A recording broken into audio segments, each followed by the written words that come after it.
Two Jews, both big and tall, no subject too small for the good guys. A Mother's Dream premium podcast team, make it your weekly routine, it's a Good Guys. And if you don't give us 5 stars, what are you nuts? What are you nuts? Yeah, we're the good guys, we're not the great guys, we're just the good guys. Whoa. Mazel Morons, welcome back to the Good Guys podcast, and happy week after Mother's Day. Happy week after Mother's Day, Josh. By the way, we couldn't recap Mother's Day faster. What do you want from us, okay? How was your Mother's Day? You told me you had a doubleheader at Little League. Happy Mother's Day to Paige. We had a doubleheader at Little League, which was the worst scheduling in the history of man. Little League is a racket that's unacceptable and unnecessary. And I told you, I think we've covered this, but I'm disappointed with the human race because parenting is not that hard if you're like trying. And these parents would rather be sipping on the Mai Tai than managing their child. Wow. Yeah. Wow. Yeah. Wow. So is there a lot of drinking that goes on at Little League? Or is that like a metaphor, sipping on the Mai Tai? There is. Wow. Spritz Society's got to start sponsoring Little League. Yeah. Who knew? What an untapped market. I had no idea. First of all, the fucking Little League section for the audience, I'm such a performer, for the crowd.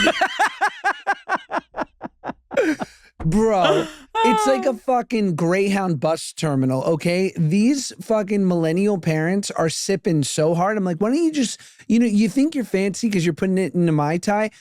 Fucking put it in a paper bag and look like the degenerate wino you are, because we all know you're about 3 drinks deep, hon. They're bringing Mai Tais to Little League. If they are, that's more degenerate than drinking a beer out of a paper bag. You're mixing cocktails? What are you, nuts? It is such a joke. It is so unacceptably run.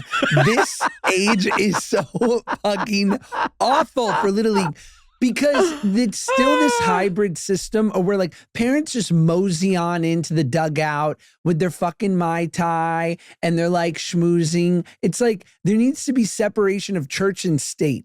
If the coaches are going to coach, then they can talk shit to your kids, sit in the peanut gallery and watch and root. You know? What time is this doubleheader? What time do things kick off? I have to imagine it's earlier in the morning, right? 11? It's no. It was from 2 to 6. What the fuck? 2 to 6? What are they, crazy? You're typically asleep by 6. 6 o'clock, you've stopped eating. You're done eating before the game even starts. This is no good. 2 to 6. I was expecting maybe you were going to say, I was hoping for like 9 to 1, a doubleheader. It should be sitting 11 to 1. That's normal. Right. 2 to 6. 2 to 6? Each game has a 90-minute cutoff. And then, so it's basically 3 hours, but there's some filler time in between. And first of all, the umpire looked like he had just left one of my 12-step meetings and he was not getting the miracle. Okay. I was like, Eureka Booster. And then again. By the way, what is a Little League? You think you're upset being a volunteer coach. What is a Little League ump supposed to do? He's got to be plastered. I don't blame him. I don't blame him at all. Like there are certain people you look at them, you're like, maybe you should get some help. Ump? No. Help would hurt him. Imagine if now he's sober doing Little League. No good, Josh. No good. No, I was passing him muscle relaxers to keep him in our pocket because literally our umpire was so lit that he had a small folding chair right over to the side of the outfield that he would sit in between innings. So good. But the problem is, and we've covered this, Ben, is like millennial parents are failing their kids and en masse. And it's a trickle down effect because the boomers were such fucking garbage, god awful parents. And so because the greatest generation that raised the boomers, right, went to war. And so the boomers were like, my parents didn't show me any love because they were busy fighting Hitler. Okay. So then they were like, they came up in the revolution of therapy. So they were like, I'm going to be a toxic shithead to my kids, but give them therapy and thus I'm good. Right? Yeah. And then totally. The millennials, what they've done to their kids, and I'm part of this trend, except I'm better than all of them, and so are you, Ben, is that is that they've made these kids feel as though they have no limit. That I've lost it, which thank God the season is over tonight because it's bad. I told you I'm gonna get punched in the face. And these kids are 8, right? We're talking 8-year-olds? 7 and 8, yeah. 7 and 8-year-olds. So I just want everybody to know, because we're not talking about, this is like, they've probably been playing Little League for 2 years at this point, Sure, a lot of them, sure. right? Like, this isn't their first game. They're not 4. 8-year-olds, you should be able to coach 8-year-olds. You should be able to coach 8-year-olds. I've met some wonderful 8-year-olds. Your son, incredibly coachable. If your kid isn't coachable, get them into something else. What's wrong with the arts? Nothing, Josh. Nothing's wrong with the arts. Try the arts. By the way, one strict piano tutor commenting on the arch of their hand, they'll be fixed. The problem is nobody's sending them to have their arch hit by a ruler. Nobody's sending in their kids to have their arch hit by a ruler anymore. Okay? We need more arches hit by rulers. I used to have a Russian piano teacher named Mikhail, and he would come in and it was like the cold breeze of Siberia entered my apartment in North Hollywood. Yeah. No, by the way, that was the norm. Yeah.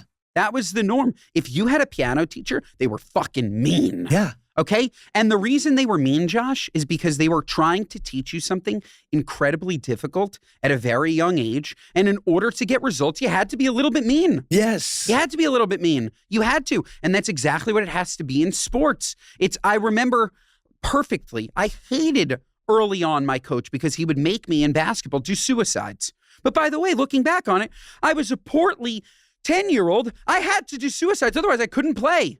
I had to lose weight. Otherwise, I couldn't play. He couldn't look at me and say, hey, 10-year-old fatty, you got to lose some weight. He framed it as, you got to do suicides. You got to run. We got to condition. But really, looking back on it, you need to be in shape if you're going to play fucking sports. I don't care how old you are, except for baseball. Baseball, you can be nice and big and hit home runs.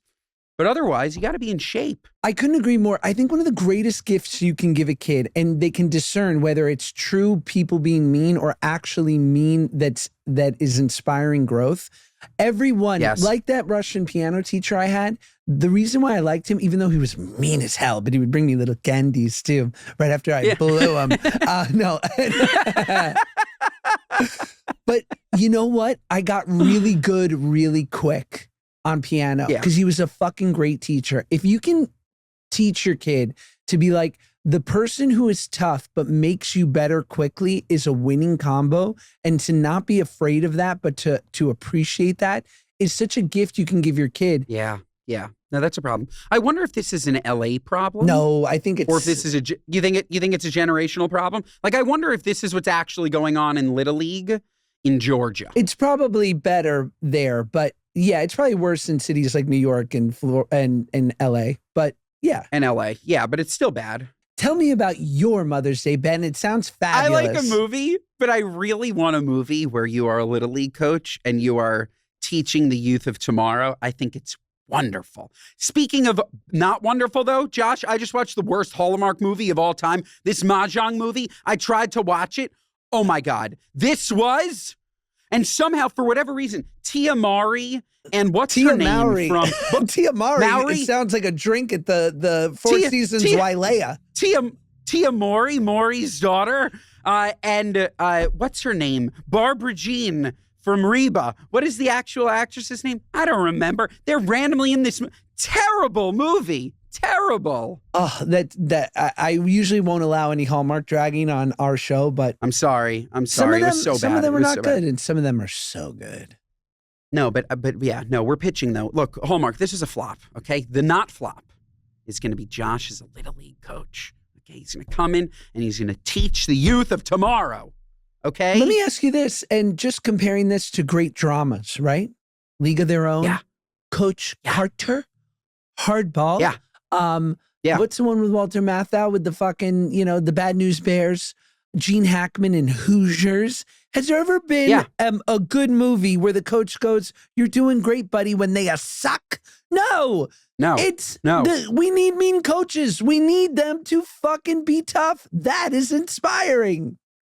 Need it. And also, I think it's a little bit young 8 years old is a little young, but like you need somebody that's like from the wrong side of the tracks. Like maybe one of your kids is smoking cigarettes and encouraging the others to do so. You need a storyline like that. You need something in there. Okay, but then this is a movie, Josh. I know. This is it. You think I don't know? I know. This episode of the Good Guys podcast is brought to you by our friends at Zysol. Folks, you know Zysol. You know that over-the-counter medicine with the cute little owl that helps you relieve allergies for 24 hours. Folks, Zysol Allergy 24-hour relieves allergies while you sleep, so you wake up refreshed for a productive next day. There's nothing worse than having allergy flare-ups, okay? But taking Zysol at night so you can get symptom relief and wake up feeling refreshed is the future. Zysol starts working in as little as 45 minutes and is clinically proven to relieve allergy symptoms for 24 hours. Zysol relieves allergy symptoms including sneezing, runny nose, itchy, watery eyes, and itchy nose and throat for 24 hours. The itch is the worst. Oh my God, those itchy eyes, that itchy throat. Literally, my wife looking at me as I'm clearing my throat. She's like, why don't you take Zysol? I'm like, I should. You're absolutely right. Plus, it provides 24-hour prescription strength relief from outdoor allergens such as pollen, ragweed, grass, and trees. I'm always around ragweed. You know, I need protection from ragweed, and so do you. Folks, Zysol Allergy 24-hour relieves allergies while you sleep, so you wake up feeling refreshed for a productive next day. There's nothing worse than having allergy flare-ups, okay? Folks, be Wisel. Take Zysol at night. This episode of the Good Guys podcast is brought to you by our friends at Shady Rays. Folks, how are my Shady Rays basically the same quality as $200 sunglasses I used to buy? How is it possible? And I'm not exaggerating. They feel every bit as premium as the expensive brands I've owned and lost, by the way. But the difference is I'm not stressing about them. I wear Shady Rays to the lake, on the boat, at the game. Whatever happens, happens. Okay, I'm wakeboarding. No, I can't get up on a wakeboard. I'm sitting at the back of the boat and they fly off. Who cares? Who cares? Because I can just replace them. It doesn't matter. Let's say you dropped them in the ocean. Why don't you go swimming with them? Oh, they hit the bottom of the ocean? Who cares? Lost or broken, they send you a new pair with their lost and broken protection. And they're actually totally premium polarized lenses that cut glare, super clear optics, durable frames with solid hinges, clean classic styles that look sharp without trying too hard. And they've got over 300,000 five-star reviews, and millions of people have switched. So if you're outside on the water in the sun driving every day, get the shades that actually perform by going to Shady, S-H-A-D-Y, Rays, R-A-Y-S.com and grabbing a pair today. Folks, today Shady Rays is bringing an exclusive offer to Good Guys listeners only. And if you head to shadyrays.com and use code GOODGUYS, you get 40% off 2 or more polarized sunglasses. You heard that right. Try it for yourself. The shades that are rated 5 stars by over 300,000 people by going to shadyrays.com and using code GOODGUYS for 40% off 2 or more polarized sunglasses. Okay, what did I do for Mother's Day? We had such a fabulous weekend, Josh. Yeah. We had a fabulous weekend. We went to, there's a Pendry in Los Angeles, right? Uh-huh. Yeah, so we were already at this amazing hotel in New Jersey called the Pendry. Literally fantastic, Josh, okay? Fantastic. The food was fantastic. An hour away from the Xfinity Center. And I have to shout out, I mean, what wife travels to an away Knicks game on Mother's Day? I mean, just Her like idea, unbelievable. Right? Her idea, yeah. And you've gotten to see this already. It's just amazing to see things through your son's eyes. Like it's for the first time. Like I know that she was so excited to go to that game just to watch what it was like to be an 11-month-old Ruby at a basketball game. And I loved that. That's the best way to spend Mother's Day. But like, it was amazing. And she's amazing. And we get there, Josh, and I had bought tickets in a suite. I literally looked on StubHub, and we thought the only way, like if I sit with Ruby in regular seats, there's just like too much going on, right? So I bought 2 tickets in a suite on StubHub. Middle of the first quarter, no one's there. We're alone. There's no one in the suite. 5 minutes later, 19 Hasidic Jews walk in. I swear on my life. I swear on my life. It is a 100% Hasidic suite. and they couldn't be nice or whatever. But I was thinking to myself, when I walked in, I'm like, oh, all the drinks are locked up. There's no food. They got special permission to bring in their own food. They declined them at the door, but they got pre-authorized. They have these 10 platters of pastrami sandwiches sitting in the car. Can you imagine, Josh, if I walked into a fucking suite with kosher pastrami? That is so good. I can't. So good. And the last thing is I broke a seat at the suite. I went in, I sat in the first seat, and it cracked and hit the floor. And I just think that's an Xfinity problem. Like, I don't really want to get too down on myself. No. Oh, what are we? I think that's a them problem, not really What's me. our Zepbound milligrams? Are we at a 5? So we've actually been transitioning. We've been off everything for about 2 months. But we'll be back on really soon. We didn't love Zepbound. Interesting. So we wanted to recalibrate and go back into maybe an Ozempic or a Wegovy. Oh, hey, look, all available on Ro.co. Let's be real. All available on Ro.co. What was who are the absolute best? But yeah, Zepbound. What were the issues? Zepbound. It didn't make my head feel good, Josh. It made me a little sad. I had never, and I don't feel that. I know. And Ozempic never made me feel that way. Like the vials that I was getting on the street never made me feel that way. And then I started to look up, like, is that a potential side effect? And it is. And it made me feel a little sad. Like the world around me was a little bit grayer. And I was like, fuck this, I'm out. And I just stopped taking it, and I feel 1,000 times better. So I'll go back into Ozempic or Wegovy, or it was really helping with weight loss. I think it's the better weight loss drug, but at least for me, I'm not claiming that this is a thing for everyone. But for me, Zepbound made me feel a little sad. Fascinating. I, too, have felt a little bit of those. I mean, granted, it's never easy to tell with me because I'm on so many psych meds.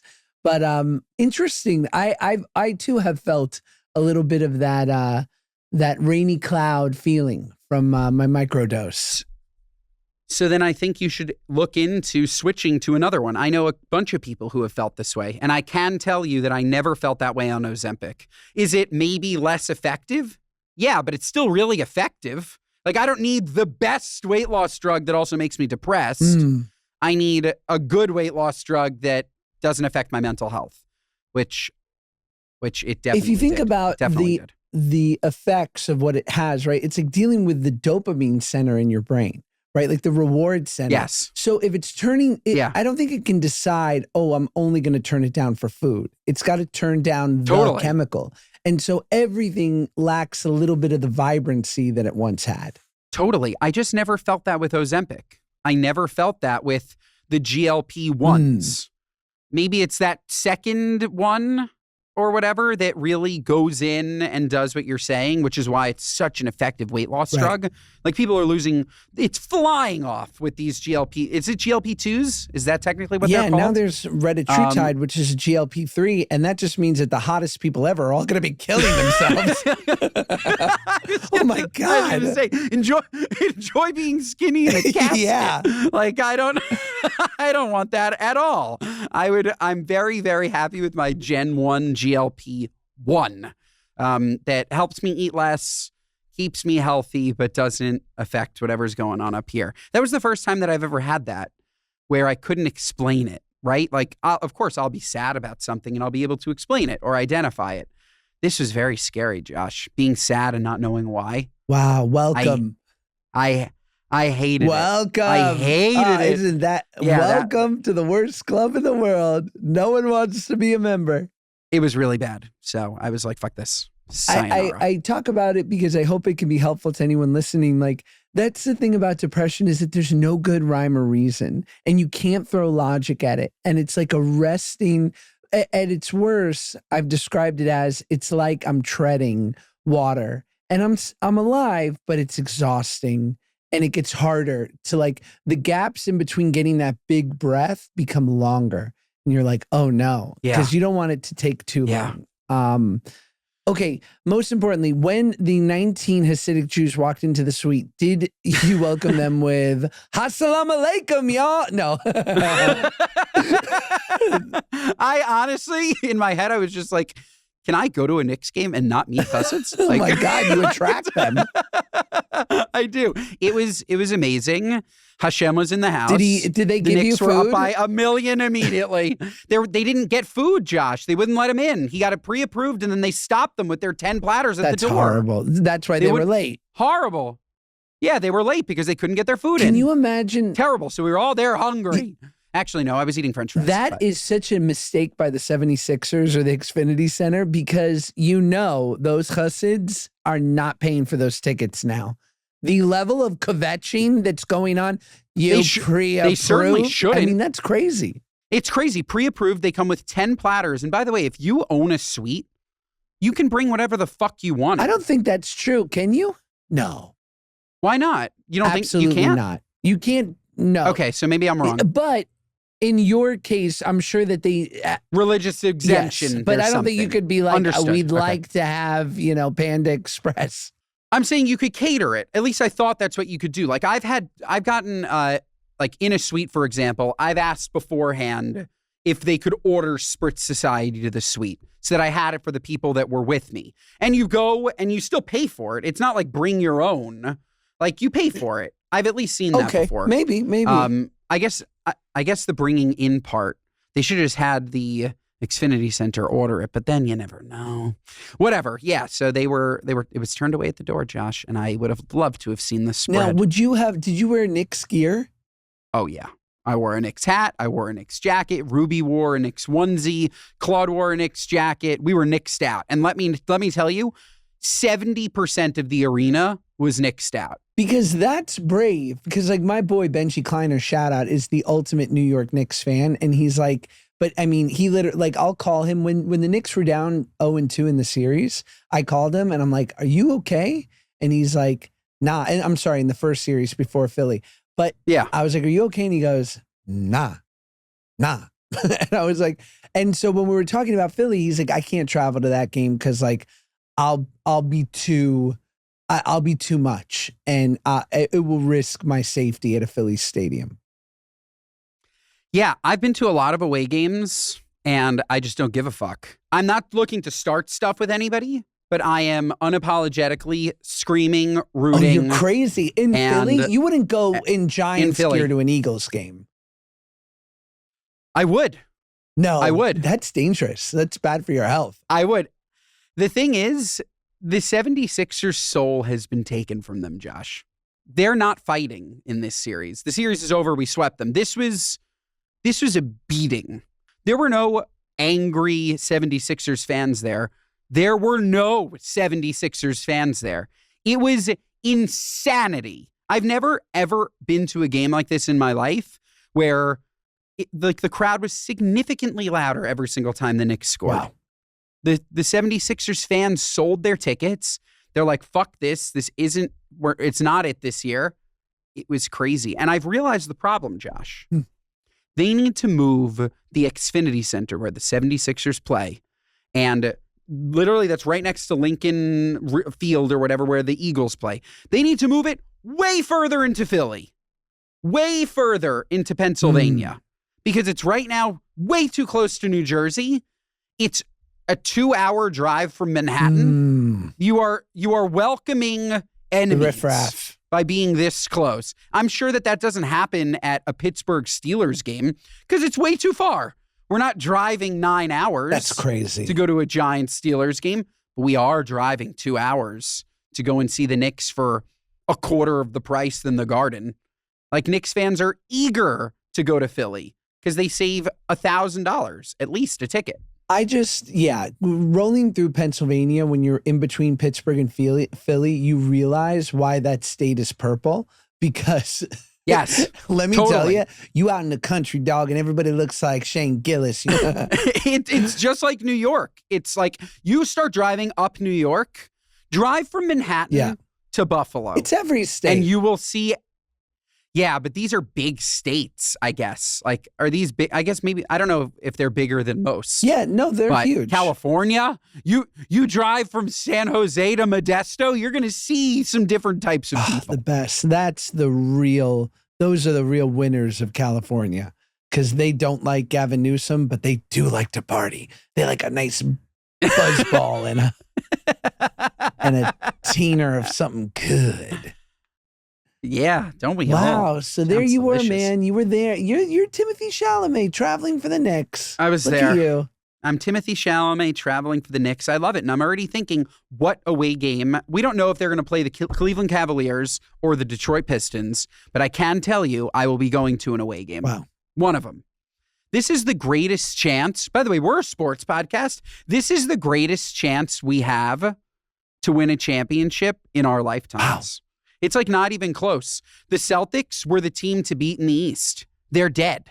Philly killed them. And then we killed Philly. Now it's between the Pistons and the Cavs, both of which we can beat. And then we go to the fucking finals. It's the craziest. Like, this is 34 years of fandom. Like, I can't believe it. Like, are the Knicks going to be good in my son's lifetime? Is that what it is? The Knicks are just good? It was Ruben. It's crazy. It was Ruben. This episode of the Good Guys podcast is brought to you by Zenni. Folks, I have so many pairs of glasses, okay? Let me tell you, I have scratched glasses. I have glasses where the hinge is kind of off. I have glasses that I just can't possibly clean. I don't know why. They have that smudge. I don't want to wear them. They're so old that I don't want to wear them. And by the way, I get a new one, and all of a sudden, they're bad too. I don't know what it is. I'm just squinting through scratches. It's 2026. Why does it feel so difficult to replace glasses? If only there was a way to make it easier. And that's Zenni. Let me tell you, folks, Zenni Optical fixes all of that because Zenni is an online eyewear shop. Prescription glasses, sunglasses, blue light lenses, starting at just $30. You go to Zenni.com, pick a frame or multiple frames. Who cares? Upload your prescription and they ship it to your door. No appointment, no store, no upsell at the counter, no nothing bad. And at that price, something kind of shifts. You stop asking yourself, do I really need new glasses? And you start asking yourself, why wouldn't I just get them? You're not agonizing over one pair that has to do everything for the next 2 freaking years. Get the ones that work for you. Get the fun ones. Get the pair that only matches one outfit. At under $30, you don't have to justify it to anyone. Over 150,000 5-star reviews. And if you've never bought glasses online before, Zenni has a virtual try-on so you can see exactly how a frame looks on your face before you commit, which is exactly what you should do because if your glasses are too small, at least for me, it makes my face look incredibly fat. So I would highly recommend using the try-on feature. If your glasses are overdue for a refresh, now is the time. Go to Zenni, ZENNI.com/goodguys and use code goodguys15 for 15% off your first order. The styles sell out, so don't sit on it. That's Zenni, ZENNI.com/podcast, promo code podcast15. This episode of the Good Guys podcast is brought to you by our friends at Square. Folks, Square is the business platform that helps sellers become neighborhood favorites. Whether you're gearing up for a busy season or just trying to keep up with everyday demand, Square keeps your business running smoothly. From payments and point of sale to online orders, inventory, staff, and so much more. All in one place so you can focus on your customers, not your to-do list. Are you ready to grow or streamline how you run things? Square is offering our listeners $200 off Square hardware when you sign up at square.com/go/goodguys. Again, that's Square, SQUARE.com/go/goodguys. Start with Square and build a setup that grows with your business. Folks, my dad has been using Square forever. He started using it in his cafe. He then uses it in his personal life. Whenever somebody wants to pay Chef's Table Catering, he uses Square. And it's because it's so easy. It manages everything for him, start to finish. Again, whether that's payments, point of sale, inventory, staffing, online sales, everything together in one system. So he doesn't have to worry about these things. He doesn't have time to worry about these things. Square worries about these things for him, folks. Square worries about these things for him. Square helps you run your business. It also helps Bruce Saffa run his business more smoothly, bringing payments, operations, and insights together in one place so you're ready for whatever's next. Right now, listeners can get up to $200 off Square hardware when you sign up at square.com/go/goodguys. That's square.com/go/goodguys. Get started with Square and build a setup that works the way you do. Are you guys starting to get the, now that Ruben, Baruch Hashem will be 1 year old soon, are you starting to get sort of that look from people being like, so when's a sibling coming? Yes. How do you feel about that? Always. It's funny. Should we do the moron mail now about that? Okay, this is a moron mail that I literally picked. Moron mail. Hey, good guys. Molly the Moron here. I love that, by the way. Great alliteration. I listen all the time. You guys make me wish I was Jewish. That's very, very sweet, especially in today's climate. Anyways, I need advice from some fellow parents. I have 2 beautiful, healthy daughters, and my husband and I are over the moon for them, of course. We've decided that we feel lucky with the 2 and do not want any more kids. When people ask, are you done having kids? Because naturally people can't help themselves. I say, yes, we're done. And they always come back with, well, you don't want to try for a boy?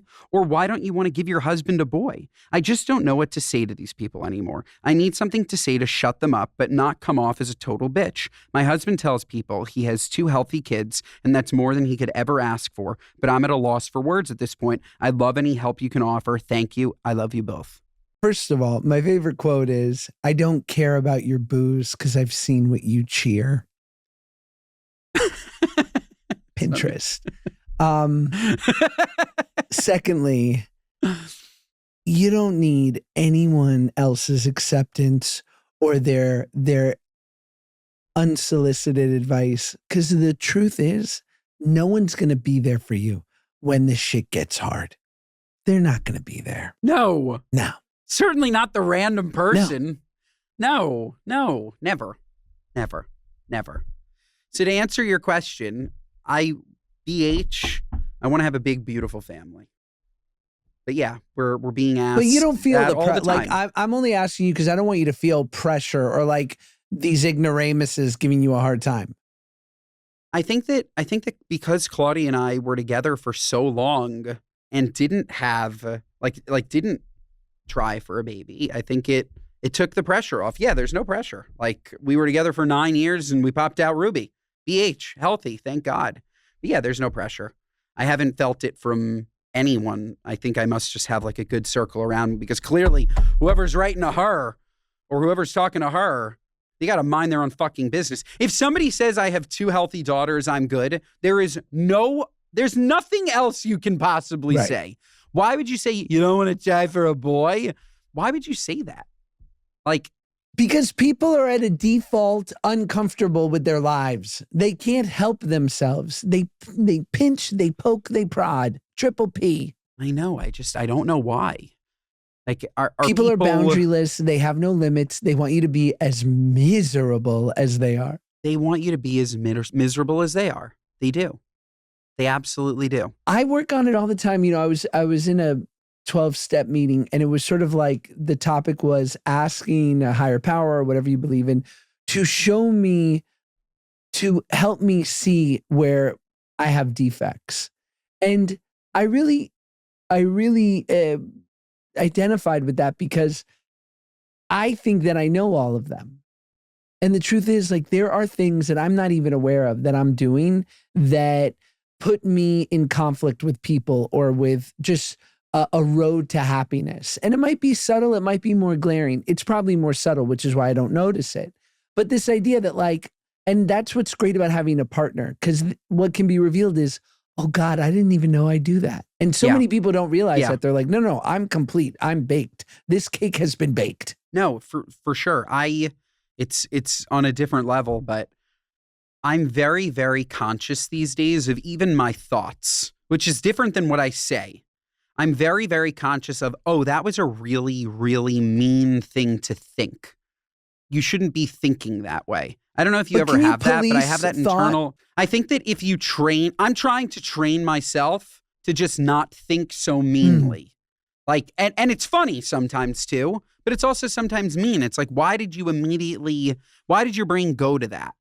Why did it go to such a mean place? Which I don't know. I'm just like, I guess it's hard to police thought, but I'm trying to see if I can train it a little bit better, because sometimes I'm disgusted with myself. I'm like, why?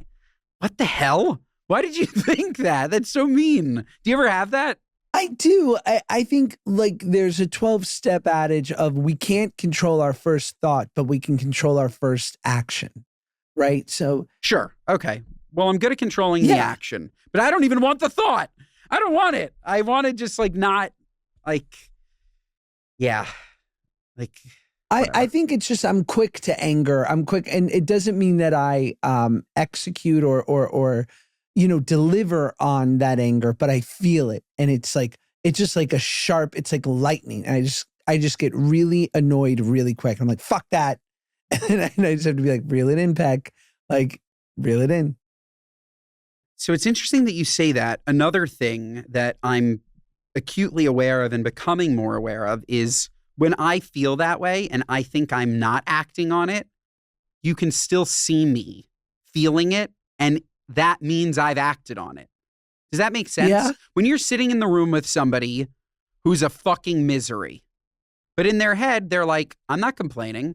I'm not telling all the people around me all the things that are in my mind, but we can see you grumpy. And by you being a big grump, you're ruining this dinner, for example. But that person doesn't see it. That person thinks that they're holding it in. It's the same way like when you'll turn to your wife or someone and say, are you mad at me? And they say no. And it's like, I know you're fucking mad at me, so just tell me. It's the same thing. Right. Like they think that they think that they're doing something noble by holding it in and not just being angry. And in turn, they actually end up ruining the next 3 hours when they could have just had like a 1-minute explosion and it was over. Yeah, the maybe the meanest thing anyone's ever done to me is in a relationship was a friendship where he just walked away and was like, I'm done with you. And like never, he didn't even say that. It just was like, and we were like in contact all the time, constantly. And it just was like, I don't want to work together anymore. And it's all good. It's all good. I just don't want to do that. And then I was like, well, obviously. And like, I chased him like he was my dad for a month or two. I was like, I even made an amends to nothing. I was like, clearly I did something or said something and I'm very sorry. Like, and he wouldn't even acknowledge that. And I was like, and I know to him, he thinks us not having it out was nicer. And it's so wrong. Like you avoiding it. Yeah, it was really probably nicer for him. Yeah, really mean. It was probably nicer for him. It's not nicer for you. No closure's a terrible place to be in. Especially because it was like, there was nothing glaring. Like, obviously you go back and you do the forensics and you think, God, and of course we all think about a million things like, oh, maybe I was a little sarcastic or maybe I was a little bit too opinionated, but it wasn't like I fucked his girlfriend. You know what I mean? Like, it wasn't anything where I was like, oh yeah, I don't blame him. I was like, this was not deserving to be cut off forever. But even if you did something horrible, like fucked his girlfriend, which would be horrible, like there's still typically a fuck you, you fucked my girlfriend, I'm not talking to you. Like the act of walking away, I think is a very new school, very therapized way of dealing with someone. You think it's therapized? It's this idea. I think that it's this talk that we spoke about on a recent podcast where I think that it's TikTok taking, or maybe it was that Post article where it's from the past episode, where it's TikTok is taking therapy speak and making it something that is everyday acceptable. This idea that if something's not right, just get rid of it. You don't need it. You know, this idea that like, if it's not serving you, bye-bye. Or if it's, we don't need that type of person in our life. Like, you still need to do the right thing and explain to that person why they're not right, because maybe you're wrong, right, you fucking narcissist. Like, it's not the cool thing to just ghost someone because you don't think they're right for you. Do you think, I don't know how you and Claudia are though, like I've had to learn to be less codependent with my wife because there are times where I've done something or turned her off and I know she's in a bad mood, but we're not allowed to talk about it till she's ready, if ever. And yeah, I have to go, okay, I was human and I messed up. I said the wrong thing. I did the wrong thing. Like, all right, within reason. But like, I don't get to, what I would initially do is mope and be like, well, the day's ruined. I'd be like, oh, correct, it's over now? Which, of course, was like a fucking warhead ick right into her soul. Like, that's a mega ick. But I just have to be like, don't be a codependent loser. Like, if she wants to be annoyed and be in her feelings, like, then you have to go on with your life and day. Right? You have to go and along. Vice versa. Yes, I'm sure 100%. she does it with me. 100%. And I think that after years of doing that, you start to realize that you were wrong. Not always. Sure. But there are a lot of times where in the heat of the moment, something will happen. I'll be really upset and I'll be like, she did me dirty. And then after that couple of hours, at least for me, I'm like, maybe I overreacted or something. And I'm like you. I want to hash out everything right now. Right. And that's why when me and you have our once every 9-month little spat, we both go after it because we want to hash it out now. Right. That's it. And when you run into people that don't want to hash it out now, it's hard. But you can, like, I've found some very valuable learnings from it, which is that if I didn't hash it out now, I might not need to hash it out. It might not need to be that deep. Right. It might be just like something so much less than this deep cut that I'm feeling in the moment. It's not that deep, bro. It's most of the time, at least, it's not that deep. Sometimes it's fucking deep, but I jump, which I feel like you do too. I jump to it's the deepest thing of all time, always. Right. And then I settle and it's like, it's not that I deep. do want to settle it quick, but I realize that you don't get to dictate the terms of the settlement. Like, if the person is scorned. That too. And this is specific to your wife, right? Because even you and I, like, if you're like, I need some time, I'm pissed. I could be like, talk to you in a couple of days. Love you. Goodbye. But totally. We're It's trapped. different. We're trapped with each other. Like, right? And fuck. Like, yeah. I want to watch something on HBO Max. Like, I don't want it to be weird.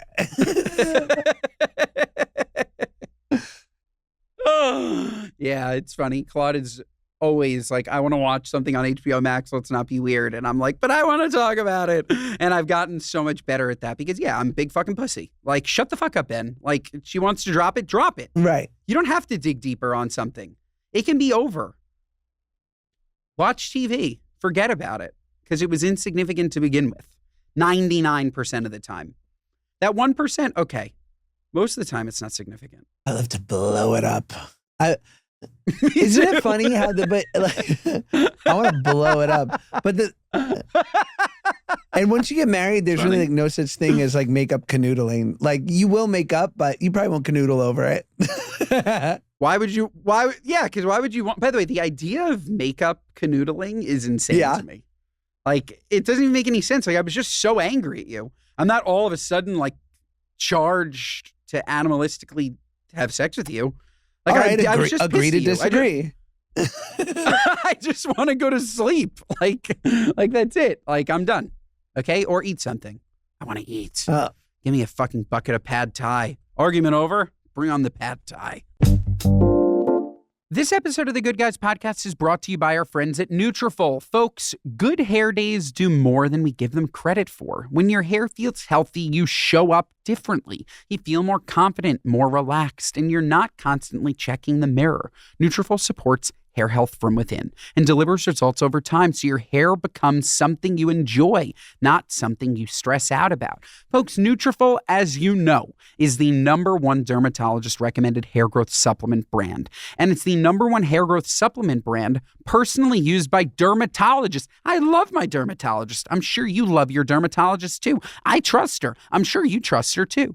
Nutrafol's hair growth supplements are peer-reviewed, NSF certified for sport, and clinically tested. It's not a one-size-fits-all approach. Nutrafol offers multiple formulas for men and women, tailored to different life stages like postpartum or menopause, and lifestyle factors such as a plant-based diet so you get support that's actually right for you.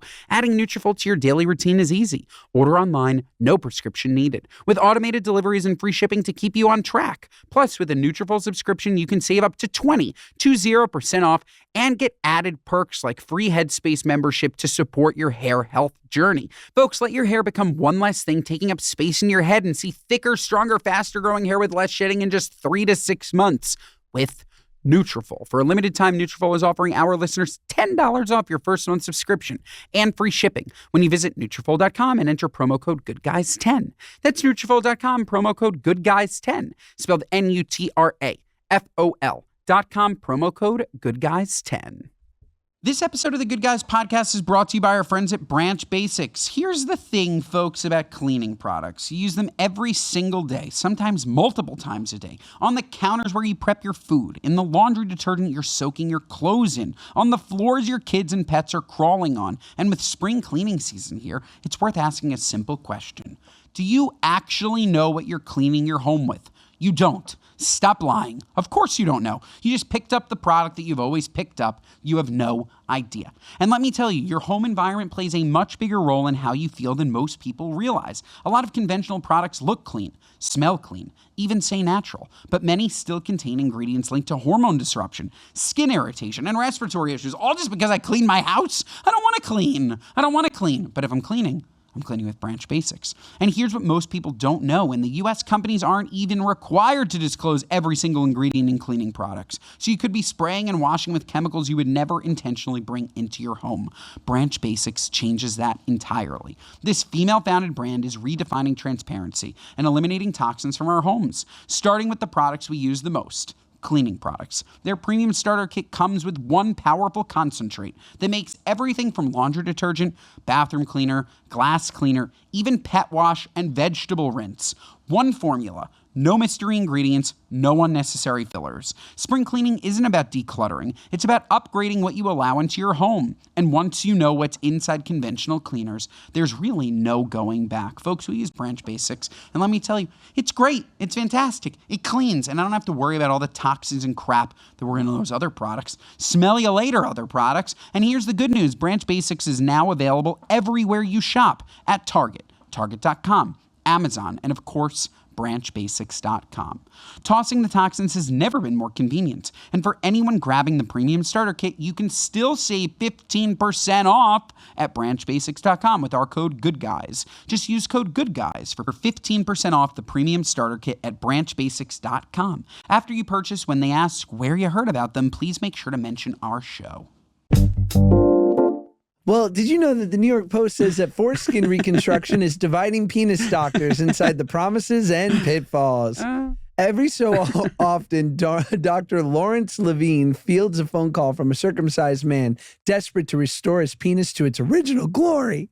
Levine, a board-certified urologic surgeon in Chicago, said he does a fair amount of penile cosmetic surgery, but he doesn't replace foreskin lost to circumcision. A man should be happy with the appearance of their penis. And it's just that I haven't seen a technique that really works. And also I have concerns about this patient population in terms of their expectations, what can be done, which is why I really haven't engaged in the process. But it's happening. Maybe I'm wrong. Like, you can be a little bit more open about it and not judgmental, but like talk about it. Like, I would never, like, thank God, maybe this happens in heterosexual relationships, but like, Claudia would never look at me and tell me something negative about my penis. Right. Like, would that ever happen? No, but I think it's, I would bet you it's much more of these raw milk food, body optimizing people. I understand. I understand. Yes, that makes sense. I don't understand it then. I understand what you're saying, but I don't understand it. Because there's some men, obviously they've said before that there's nerve endings that get lost in the whole thing, but like they certainly can't replace those, right? So it's a purely external thing. So it's just like this feeling of like, I was intervened as a baby with something I wasn't cool with now. And so I want to go back to the way I was made. Got it. I understand. People are fat banking for future plastic surgery, the New York Post writes, but it's risky. Would you like to make a deposit? Body bank. Cosmetic surgeons are increasingly fielding requests for fat banking, with patients planning for the future with a literal pound of flesh. Fat banking is a process of removing a patient's own fat, typically through liposuction, and then freezing and storing it for potential use in future cosmetic procedures. Wow, what cosmetic procedures need your fat? Boobs? face. Cool. Okay. I mean, really good. Here's the thing: good fat. That's actually they remove it, they mold it, they make it all pretty and perfect. Like it's the ultimate filler, right? It's from your body. It can be used to plump whatever you need. It's not foreign. But the issue is, from what I understand, is fat migrates, right? Like once your body takes it back in, it'll move it. Yeah. So you like inject it in your eyebrow. Or in your lips, not in your eyebrow. Nobody wants a full eyebrow. Put a little bit in your lips, and all of a sudden you just like have a fat cheek. Yeah, it could be. Never know. Yeah, I don't need that. It'll probably, it goes to your throat. You just have a big, you're like Ed. I already have a big enough neck. Nothing worse than that. You go into a store, like I'm thinner these days. I'm still a 17 You're neck. 17? Yeah, maybe a 16 and a half you're these a big days. kid. I love it. I know. You look I know. great. I can't get like, yeah, but like you can't, it's like, I can't be a smaller neck. You could, but it would change you. Yeah, no, I don't want it. Yeah, 16 and a half. Well, meet the cheese witch who can read your destiny in a chunk of cheddar. It acts as the connection. The Wheel of Fortune is made of cheese. Self-professed cheese witch Jen Billock has an unusual and edible approach to divination. Rather than tarot cards, tea leaves, or open palms, she's reading cheddar. One of my first food memories is looking into a cheese cave with my parents and being like, "Oh my God," Billock told. First of all, there's a cheese cave? All I know is I need to see this woman. She's cute. I mean, a cheese cave sounds like something that they would have in like Wisconsin at the tourism board city center. Like, come into the Wisconsin cheese cave, eh? Yeah, and literally like come in with your own tools and like take cheddar off the wall. That sounds like the greatest place in the world. But this lady is cute. Look, I don't know if you'd be able to see her, but here. I can't really, but she looks like a cheese lover. Great. I love a cheese she's lover. Staring through some fucking Jarlsberg. Oh, what's better than Jarlsberg? There's so many cheeses, Josh. Parmesan, people love it, okay? True. But then its cousin Pecorino Romano is forgotten. People love Swiss, but then all of a sudden a Jarlsberg is forgotten. When was the last time you had some Manchego, okay? People forget about Manchego. When was the last time you had some Munster? 2.5 milligrams. When was the last time you had some Munster? Okay, people forget. These are the forgotten cheeses. That's so funny that you could be so fat to say, I've been injecting Manchego for 2 months. It's fat. I'm on 2.5. It's once a week. Road.co. Get your Manchego. Get your Manchego. It's a GLP-2 Manchego. It's great protein. Manchego. Should we get to What Are You Nuts? We should. Josh, please tell us what's What Are You Our Nuts? What Are You Nuts moment of the week are our gripes with people, places, but also things, anything big or tall sticking in yo craw. Go for it, Ben. Josh, let me show you. Let me see if you can see this this picture, okay? This is my What Are You Nuts. This is my What Are You Nuts. Can you see this or no? Otherwise, I'll describe it. Where is the camera? Down. Yeah, I can see Bagels and Co. Below it. I can't see below. Okay. Bagels and Co. Josh, bagel store. Under it, they market the products that they sell in the store, right? Bagels and Co. Sushi, vegans, falafel, burgers, and soups. What are you nuts? The and Co. is not just a free-for-all to throw in whatever was on sale. You don't have Sushi and Co. You don't. By the way, vegans isn't even a type of food. And Co. Vegans? What are you nuts? What happened to doing one thing well? Yeah. Okay? One thing well. That's why Salt Hanks is doing so well. Beautiful restaurant by the great Henry. It's doing so well because he makes one fucking sandwich really well. Imagine if it was Salt Hanks and Co. and he just had vegans and falafel and what are you nuts? Nuts. Okay, nuts. You got my one? What Are You Nuts is this weekend, the great Burt Kreischer invited me to a Crowdwork special at the Comedy Store with Shaquille O'Neal. Very funny. Wow. Very fun. Wow. Shaq Diesel. And by the way, anyone who calls him Shaq Diesel to his face, are you okay? It's pretty wild. I forgot that stand-up clubs have 2 drink minimums, right? And I don't drink. So I just feel like that should be put into the overall admission to get in. Like, if you want my drink money, like, then I'm feeling pressure, right? And then as the show's going on, I'm like, oh my God, I ordered, a non-alcoholic beer. Now I got to go get a Diet Coke. I'm looking for the waiter everywhere. I'm feeling agita and nerves because I gotta fulfill the 2 drink. God forbid I get charged for the 2 drink minimum and didn't have said 2 drinks. So what are you nuts? Just charge me on the way in. It's fine. I'll order or I won't. Charge you on the way in. And by the way, if you do order, they can always just subsidize it, charge you on the way in. It's much better. Charge $50, and if I order 2 drinks, don't charge me for it. But they should want to collect the money up front anyways. Book the revenue, Get people. It early. Book it. This is a great idea. You reminded me of Shaquille O'Neal. I have to go and find the video. I have a video of Shaq saying keto season, which I need to find. Keto season. I think that's what it is. That's it. That's it. Oh, folks, this episode is 5 stars. Otherwise, what are you, nuts? Listen to us wherever you get your podcasts. Watch us on YouTube. Watch us on Spotify. The video's through the roof. Okay? Through the roof. I don't even know what that means, the video's through the roof, but it's through the roof. Folks, we have new episodes Mondays and Thursdays. And we will see you next time.